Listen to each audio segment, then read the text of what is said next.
آپ کے ساتھی آپ کے جانثار ہیں، لیکن آپ ان سے بھی کیا کہیں، فصبروا فصبروا فصبروا۔ جب ابو جہل بدترین ٹارچر کر رہا تھا حضرت سمیہ اور حضرت یاسر کو رضی اللہ تعالی عنہما، آپ کے علم میں ہے کیسی کیسی ٹارچر کی ہے؟ جوان بیٹے کو باندھ دیا ایک ستون کے ساتھ، اس کی نگاہوں کے سامنے برہنہ کیا ہے ماں کو۔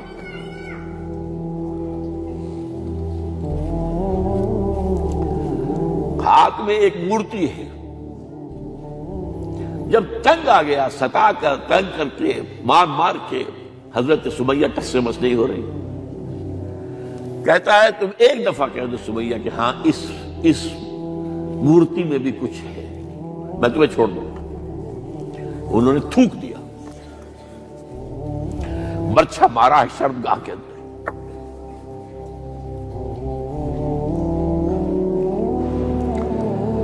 کتنی تکلیف پہنچی ہوگی حضور کو، لیکن آپ گزر رہے، اصبروا یا آل یاسر فإن موعدکم الجنہ، اے یاسر کے گھر والوں صبر کرو، تمہارے استقبال کی تیاریاں ہو رہی ہیں جنت میں۔ یہ سیرت کوئی بناتا سناتا ہے، یہ سیرت۔ یاسر کے ساتھ کیا کیا ہے؟ 4 اونٹ نر سانڈ، اور ان کے ساتھ رسے باندھ کر ایک رسے سے ان کا ایک بازو باندھا، ایک سے دوسرا بازو، ایک سے ایک ٹانگ، دوسرے سے دوسری ٹانگ، انہیں دوڑایا ہے کہ پرکھتے اڑ جیسے قسم کے۔ یہ دین ایسے ہی قائم نہیں ہوا۔ عدل و انصاف کا نظام ٹھنڈے ٹھنڈے قائم نہیں ہوتا، گھر میں آرام سے بیٹھے ہوئے قائم نہیں ہوتا۔ اور سنیے، 3 برس شیب بنی ہاشم کے تو قید ہے، 3 برس، اور یہاں کی قید پر قیاس نہ کریں۔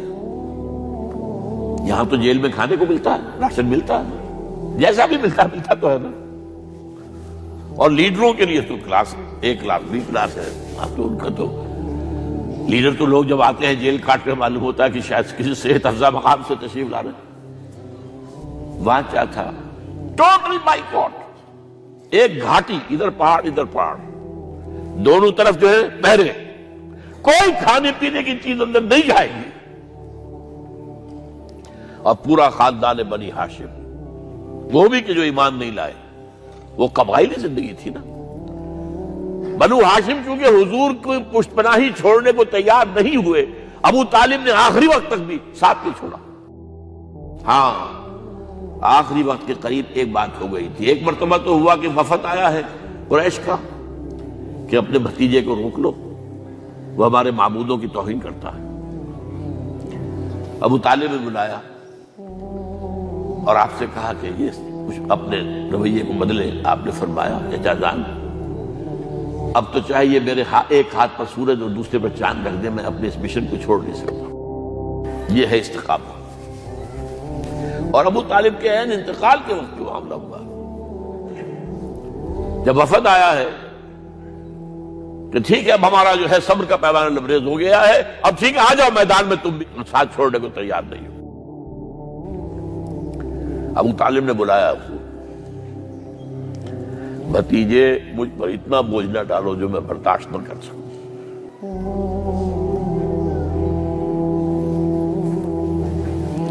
حضور کی آنکھوں میں آنسو آ گئے۔ چچا جان، اب تو یا یہ بات پوری ہوگی یا میں اپنے آپ کو ختم کر دوں، اسی میں ختم ہو جاؤں۔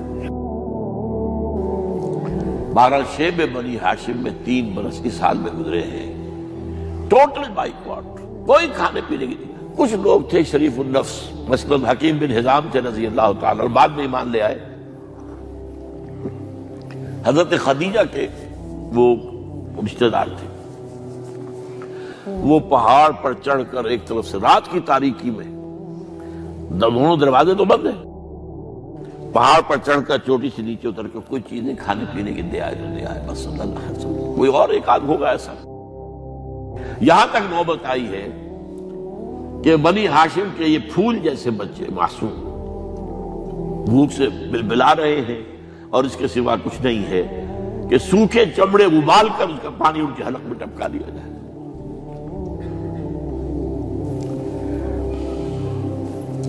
اور جو ہوا وادی طائف میں، جب مکے والوں نے فیصلہ کر لیا کہ آپ قتل کر دو، ابو طالب بھی فوت ہو چکے ہیں، اب کوئی اندیشہ نہیں، کوئی خانہ جنگی شروع نہیں ہوگی، کوئی انٹرا ٹرائبل وار نہیں ہوگی، تو آپ طائف گئے ہیں۔ شاید وہاں کے 3 سردار تھے بڑے، اور یہ طائف اصل میں قریشی کا سمجھیے کہ یہ ان کا گرمیوں کا یہ صحت افزا مقام تھا۔ یہ تمام جو سردار تھے مکے کے، ان کی جائیدادیں وہاں کی باغات تھے، اور وہاں کے بھی 3 سردار تھے، تو شاید ان میں سے کسی کو اللہ توفیق دے دے۔